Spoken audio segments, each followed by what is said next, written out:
Орой минь арилжаачтай. Габриэлтай хамт Elliott Wave-ийг тоолж сурцгаая. Өнөөдөр 9 сарын 17 оны өдөр бид нар бүгдээрээ Euro USD, Euro CAD гэх мэтчлэн чарт анализуудыг хамтдаа хийцгээе. Хийхээс өмнө хэрвээ бидний community-д нэгтгэхийг хүсэх юм бол би доор комент хэсэгт бүх линкүүдийг оруулсан байгаа. Линк дээр дараад хамтдаа нэгдээрэй. Эхний анализ хийх чарт бол Euro USD. Euro USD-гээс эхэлцгээе. Дэлгэцэн дээр харж байгаачлан манай Euro USD маань энэ ч нэг line үүсгэх гэж correction хөдөлгөөнүүд усгаад үүний дараа 5 wave эхлүүлсэн. Эндээс 1 2 3 4 5 гэдэг. Энэ ч 5 wave дуусгасныхаа дараа correction хөдөлгөөнийг эхлүүлсэн байна. Correction хөдөлгөөн дээр бид нарт маш цэвэрхэн ABC паттерныг гаргасан. Эндээс ABC гэдэг энэ ч дуусгасан байна. За тэгээд мэдээж 5 давалгааны дараа correction явуулсан. Correction-ы дараа дахиад impulse хөдөлгөөн орж ирэх хэрэгтэй байна. Нийтэд нь харах юм бол энэ үнийг эндээс эхлээд муу адил 1 2 одоо 3 4 5 дахь давалгаануудыг энд хийхээр үргэлжлүүлж хийхээр зэхэж байна гэж ойлгож болно. Тэгэхээр бид яах ёстой вэ гэх юм бол 45 минутаа харвал хамгийн сүүлд энэ trend line доошогоо correction үүсгэсэн trend line-ыг дээшээ сэтэлж гарсан учраас бид хамгийн сүүлд үүссэн ийм хэсгийг хэрвээ ханш маань дээшээ сэтэлээд гарах юм бол бид нар арилжаанд орох боломжтой болно гэж үзнэ. За харин хаа нээсэлээ тавих вэ гэх юм бол буцаа 4 цаг руугаа шилжүүлээд харах юм бол бид invalidation цэгийг одоогоор за энд тавьж болох.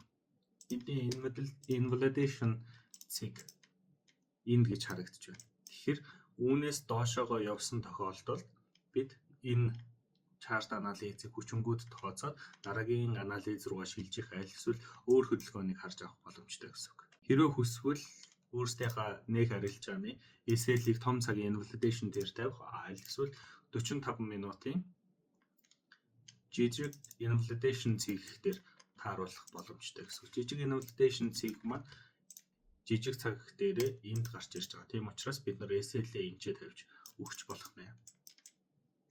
Тэгэхээр бидэнд Euro USD дээр өнөөдөр арилжааны боломж гарч ирж байгааг ажиглаарай.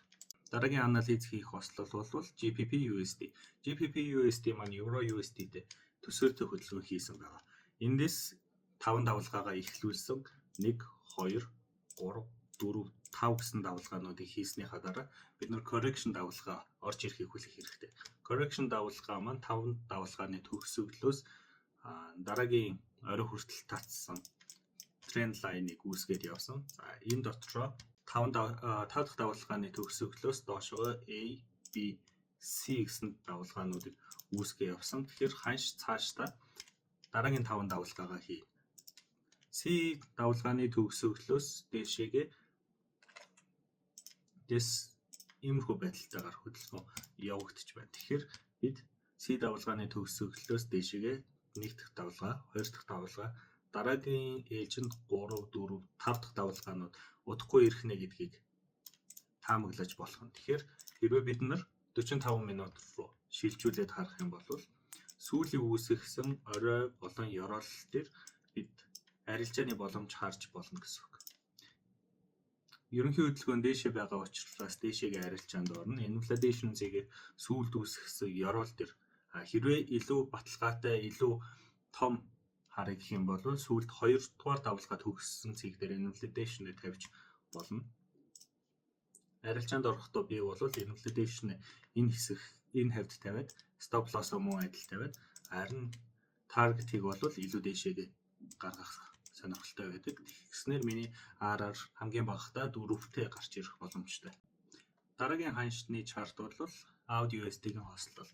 Audio USD хослол дээр бид нар эндээс хийсэн хөдөлгөөнөө 1 дахь давалгаа, 2 дахь давалгаа, энэс цаашаага 3, 4, 5 дахь давалгаануудыг үргэлжлүүлэн хийх байх гэсэн төлөвлөгөөтэй байна.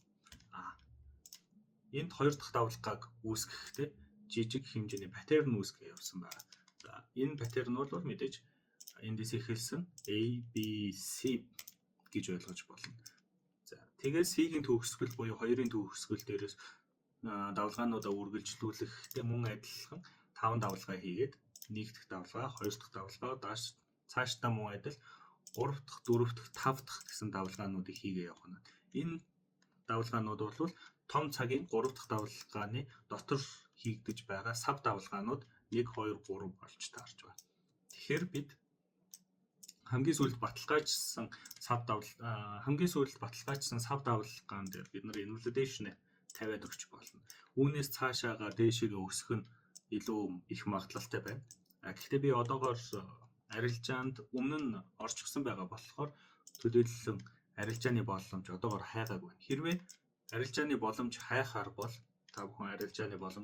бол Fibonacci-гийн сүүл сав давалгааны эхлэлээс төгсгөл рүү татсан Fibonacci-гийн 61.8 дээр хурж ирэхийг хүлээж болно. Эсвэл 161.8 дээр хурж ирээд буцаж байгаад invalidation цэгтэйг ойртох үед нь дээшээгээ баа ярилжаанд орж болохоор харагдаж байна. Харин USD JPY-ийн хувьд хамгийн сүүлд бид нар expanded flat яг ингэж үүсгэсэн байдалтай харагдаж байсан.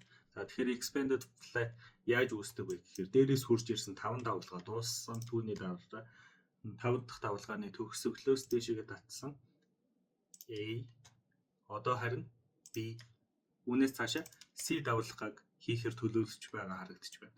Тэгэхээр бид одоо C давалгааг яг үнэхээр ихэлсэн үгүй юу гэдгийг харахын тулд 45 минут руугаа шалгаад үзэх юм бол өмнөх давалгааныхаа оройг дээшээс сэтэлж гарсан байгааг харж байна. Тэгэхээр бид нар invalidation цэгийг B давалгааны төгсгөл дээр тавьж болно. Төгсгөлийн доор тавьж болно. Тэгээд үүнээс цаашаага бид нар том цагаар харсан учраас арай жижиг цаг дээр R-аар өндөрштэй арилжаа авах боломжтой болж эхэлнэ гэсэн үг. Одоо байгаа ханшин дээрээс ороод бид invalidation цэгийнхаа доор тавьж өгөөд хамгийн сүүлд хийсэн 4 цаг дээр хийсэн энэ том давалгааныхаа Fibonacci-гийн 50 эсвэл 61.8-ыг онлоод өгч болно. Тэгэхээр R-аар болвол доор хаяж нэг 7 R-аартай гарах боломжтой болж байгаа. USD franc-ийн хувьд хамгийн том цагийн хөдөлгөөнөөр 4 цагийн хөдөлгөөнөөр үүсгэх юм бол хамгийн сүүлд үүсгэсэн орой болох хэмжээнээс давалгаануудаа эхлүүлнэ. Эндээс доошогоо 1, 2 за хамгийн доор энд байгаа 3, 4 одоо харин 5 дахь давалгаан дотроо явж гин гэж үзэж байна. Мэдээж 3 дахь давалгаа хамгийн том байдаг учраас 3 дахь давалгаан дотор бас маш олон жижиг давалгаануудаар хуваагдаа явж байна. Хамгийн сүүлд хийсэн хөдөлгөөн бол 3 дахь давалгаа төгсөө 4 дахь давалгаа явж байх хоорондоо энд flat дүрс үүсгэсэн гэж хэлж болно. За тэгэхээр энэ flat дүрс маань 3 дахь давалгааны төгсгөлөөс эхлээд A, B, C гэсэн давалгаануудыг төгсгсөн. За төгсгсөн учраас 5 дахь давалгаа 4-өөс 5 дахь давалгаар руу шилжиж явж байна гэж ойлгож болно. Тэгэхээр хэдэн хоногийн өмнө бол би эндээс C давалгааны төгсгөлөөс 1, 2 гэд нэгийнхаа сэтрэлтэн дээр орсон байгаа. Тэгэхээр 3, 4, 5 гэж 5 давалгаа доторх сав давалгаа 5 маань бүрэлдэх шинжтэй байна. Бид энэ одоо арилжаанд орж болно. Хэрвээ илүү аюулгүй байдалтай яг гэх юм бол бид C давалгааны төгсгөл буюу 4 дахь давалгааны төгсгөл дээр invalidation-ыг тавиад энд арилжаанд орж болно. Энд sell буюу short арилжаанд орохдоо invalidation-ийнхаа дээхэн талд нь SL-ээ тавиад за харин дараагийнх нь TP-г нь бол сүүлд 3 дахь давалгааны 161 ч юм уу эсвэл 261 хавцаа тавиад өгч болно. Хэрвээ илүү risky байя гэж үзэх юм бол 45 минут руугаа шилжүүлээд бид арилжаанд 2 дахь давалгааны төгсгөл дээрээс 2 дахь давалгааны төгсгөл дээр бид SL-ээ тавиад өгч болно. Харин TP бол мөн адил ялгаагүй доошогоо хүчтэй доотлол нь 4R-аар ч юм уу тавиад өгч болно. USD CAD-ийн хувьд USD CAD дээр шинжилгээ хийх юм бол бид 4 цагаар хараад хамгийн сүүлд үүсгэсэн оройноос эхлүүлсэн 1 дахь давалгаа, 2 дахь давалгаа энд дууссан. Одоо 3 дахь давалгаа эхэлж байна гэж ойлгож болно. Үүнээс цаашаа 4, 5 гэх мэтчлэн давалгаанууд явагдах нэ. За тэгэхээр энэ давалгаануудыг үүсгэж явах хоорондоо бидэнд жижиг тренд лайн үүсгэсэн. За энэ тренд лайныг доошогоо сэтлээд гарсан тохиолдолд бид нар доош арилжаанд орж болно гэж үзнэ. Тийм учраас бид одоохондоо яарч арилжаанд орохгүйгээр байдлыг түр харцсан ч болох нэ. Хэрвээ илүү аюулгүй бай гэж бодох юм бол invalidation цэгийг бид 2-ын орой дээр тавьж болно. Мэдээч 2-ын орой дээр тавьсан invalidation цэг маань доошогоо сэтрэх дээшээгээ сэтэрсэн тохиолдолд бид энэ chart analysis маань буруу байжээ гэж үзээд chart analysis-а дахиж хийх эсвэл нөгөө тийшээ хөдөлгөөн рүү шилжсэн байгаа эсхийг тодорхойлно. Миний таамаггаар одоогийн байдлаар chart энэ хавьда хэсэг sideways хөдөлгөөн үргэлжлүүлж байгаад үргэлжлүүлээд доошогоо унах магадлалтай гэж үзэж байна. Тэгэхээр одоогийн байдлаар баг зэргийн хүлээлт үүсгэсэн байгаа. Хүн болгоны ажиллах дуртай XAVUSD алтан дээр бол хамгийн сүүлд daily chart дээр маш хүчтэй uptrend үүсгээ явсныг бол бүгдээр мэдж байгаа. За энэ uptrend-ийн хөдөлгөөн маань бидэнд маш их арилжааны боломж олгосон. Би ч гэсэн өмнө пост оруулсныг харсан байх. Нэлээд олон хоног бариулсан алтны хөдөлгөөн маань 9-нд арилжаанд орсон алтны хөдөлгөөн маань арай гэж өнгөрсөн 7 хоногийн 4-р 5 дахь өдөр тип хийгээ зогсон байна. Гэхдээ алтны хөдөлгөөн дахиад үргэлжлүүлээд дээшлэх магадлалтай байна гэж үзсэн байгаа тийм. Алт яг одоо 45 минутын чартн дээр харах юм бол баг зэргийн тренд лайн үүсгэсэн. За тэгээд дорож гэсэн мөн адил тренд лайн үүсгэсэн байдалтай иймэрхүү байдалтай явагдаж байна. Дээшээгээ үргэлжлүүлээд тим их биш ч гэсэн богино риски арилжаанд орохыг хүсэх юм бол иймэрхүү байдалтайгаар орж болохоор байна. Газрын тос буюу crude oil-ийн хувьд crude oil дээр хамгийн сүүлд хийгдсэн оройноос 4 цагийн оройноос харах юм бол эндээс эхлүүлс 5 давалгааны хөдөлгөөн 1 2 3 дотроо явж байна гэж үзнэ. Үүнээс цаашаа 4 5 дахь хөдөлгөөнүүд доош байгаа илүү үргэлжлэнэ. Харин хамгийн хүчтэй 3 дахь давалгаа дотроо сав давалгаанууд маань 2 дахь давалгааны төгсгөлөөс эхлээд 1 2 3 дахь давалгаагаа хийчихсэн. Одоо харин 4 дахь давалгаан дээр явж байна. Харин 4 дахь давалгаа маань Fibonacci retracement-ийн 2 дахь давалгааны төгсгөл буюу 3 дахь давалгааны эхлэлээс төгсгөл рүү татсан Fibonacci retracement 50 альсвал 61.8 дээр төгсөх болов гэсэн бодолтой байна. Тэгэхээр эндээс дээшээ өсөж хурж ирээд 4 дахь давалгаагаа дуусгаад үргэлжлүүлээд 5 дахь давалгаа буюу том давалгааны 3 дахь давалгааг үргэлжлүүлээд явах болов гэсэн бодолтой байна. Тэгэхээр одоогийн байдлаар би энэ дээр арилжаа харахгүй. Хэрвээ арилжаа харахаар бол би 4 дахь давалгааны төгсгөлийг хүлээгээд Fibonacci retracement-ийн 50 61.8 руу орж ирсний дараа 4 дахь давалгаа төгссөн гэдэг бүрэн баталгаа авсныхаа дараа би доошогоо арилжаад иймэрхүү байдалтайгаар орж болохоор харагдаж байна. Тэр хүртэл бидний invalidation цэг бол 1-р давалгааны төгсгөл дээр байх болно. Яагаад 1-р давалгааны төгсгөл вэ гэх юм бол 4 дахь давалгаа бүрэн хийгдэж дуусаагүй байна. Дууссан гэсэн тохио авах юм бол бид invalidation цэгийг татаж 4 дахь давалгааны орой дээр авчирч болох боломжтой болно.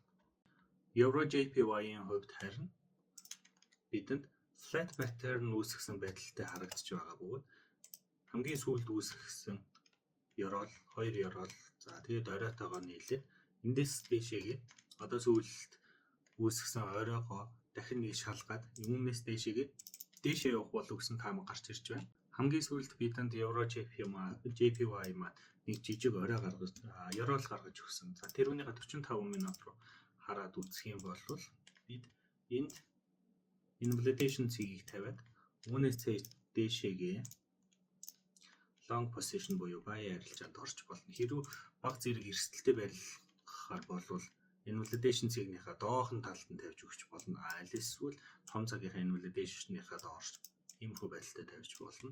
За тэгэхээр бидний таргет хаана байх вэ гэх юм бол эсрэг талынхаа оройг шалгасан байдалтай.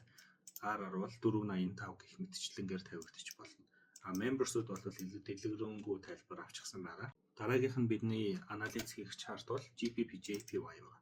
GPP-JPY хамгийн сүүлд хийсэн доошоо хөдөлгөөнтэй энэ давалгааг яаж үүсгэсэн бэ гэх юм бол хамгийн сүүлд үүсгэсэн энэ импульс хөдөлгөөн дотор эндээс эхлээд за тэгээд 1 2 3 4 5 гэсэн байдалтайгаар үүсгэсэн байгаа харж байна. 5 давалгаа үүсгэчихсэн байгаа болохоор одоо мэдээж correction давалгаа орж ирнэ.